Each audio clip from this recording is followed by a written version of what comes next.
আমার প্রতিটা ভিডিওই অনেক সাধারণ আর সাধারণভাবে আমি ভিডিওগুলো আপনাদের মাঝে উপস্থাপনা করে থাকি। আমার ডেইলি লাইফে প্রতিদিনে আমি কি কি কাজকর্ম করে থাকি সেগুলোই আপনাদের সাথে শেয়ার করি। আসসালামু আলাইকুম, আমি মুসাদ্দিকা। আলহামদুলিল্লাহ আমি ভালো আছি, আশা করি আপনারা সবাই ভালো আছেন। তো কথা বলতে বলতে দেখেন আমার এখানে নাস্তা খাওয়া কমপ্লিট হয়ে গিয়েছে আর আমি রান্না বান্নাও শুরু করে দিয়েছি। আসলে আমি না, আমার আম্মু রান্না করছে। তো আজকে মটরের ডাল দিয়ে নোনা ইলিশ রান্না করবে। তো দেখেন এখানে কথা বলতে বলতে আমার রান্নাটাও কমপ্লিট হয়ে গিয়েছে। আর এখানে কাঁঠালের বিচি দিয়ে আর আলু দিয়ে শুটকি রান্না করবে। তো তেলে রসুন পেঁয়াজ শুটকি দিয়ে একদম ভাজা ভাজা করে এটাতে পানি দিয়ে হলুদ মরিচ লবণ দিয়ে ভালোভাবে কষিয়ে তারপর এখানে কাঁঠালের দানা আর আলুটাকে দিয়েও ভালোভাবে কষিয়ে নিতে হবে। তারপর পানি দিয়ে সিদ্ধ করে নিব। আর দেখেন আমার সেদ্ধ হয়ে গিয়েছে আর আমি এরকম মাখা মাখাই খেয়ে নিব। তো আমার রান্না বান্না এখানে কমপ্লিট হয়ে গিয়েছে। তো আমি এখানে আসছি ঘরটা গুছিয়ে নেওয়ার জন্য। তো খাটটাকে গুছিয়ে এখন আসছি নিচে গুছানোর জন্য। যেহেতু নিচে বসে কাটাকুটি করেছি তাই অনেক নোংরা হয়েছিল, এখানে ওখানে সেটা এটা পড়েছিল। আর এখানে আম্মু কাঁচামরিচ এনেছিল, কাঁচামরিচের বোটা ছাড়িয়ে এখন এটা ডিবাতে রেখে দিচ্ছি কাঁচামরিচটাকে। আর সকালে নাস্তা খাওয়ার পর যে থালা বাসনগুলো বের হয়েছিল ওই থালা বাসনগুলো জায়গা মতো রেখে দিচ্ছি আর চায়ের পাতিলটাকেও রেখে দিচ্ছি। আর যে শাক এনেছিল আম্মু আজকে, শাকটাকে বেছে টেছে এখন শাকটাকে ফ্রিজে না রাখলে তো নষ্ট হয়ে যাবে, তো শাকটাকেও ফ্রিজে রেখে দিচ্ছি।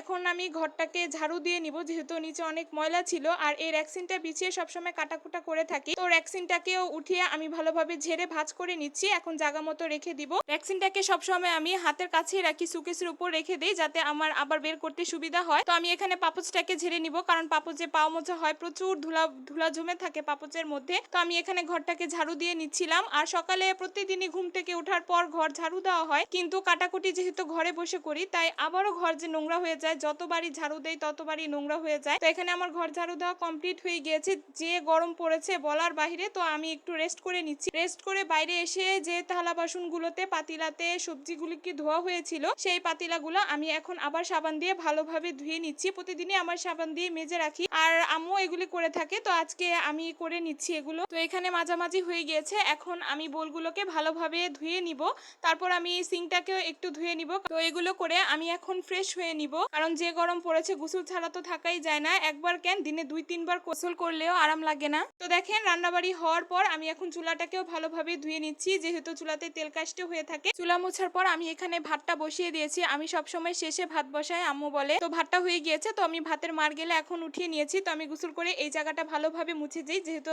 গলিটা ভিজা থাকলে ভালো লাগে না, তাই মুছে দিলে গলিটা বাতাসে শুকিয়ে যায়। তো আমার এখানে সব কাজকর্ম শেষ করে আমি এখন ভাত খেতে চলে আসছি। তো আজকে কাঁঠালের দানাটা আমার খুব পছন্দের একটা তরকারি, তো ভালোভাবে মেখে মেখে ভাতটা খেয়ে নিচ্ছিলাম। আর এটা হচ্ছে মটরের ডাল দিয়ে ইলিশ মাছের নোনা, এটাও খেতে ভালো হয়েছে। তো খাওয়া দাওয়া শেষ করে এখন আম নিয়ে বসে গিয়েছি, যেহেতু আমের সিজন, আম না খেলে তো আমার চলবেই না। তো আম খেয়ে নিচ্ছি আর আমার ভিডিওটা আমি এখানেই শেষ করছি। আমার ভিডিওটা এতক্ষণ দেখার জন্য অনেক ধন্যবাদ। আসসালামু আলাইকুম সবাইকে।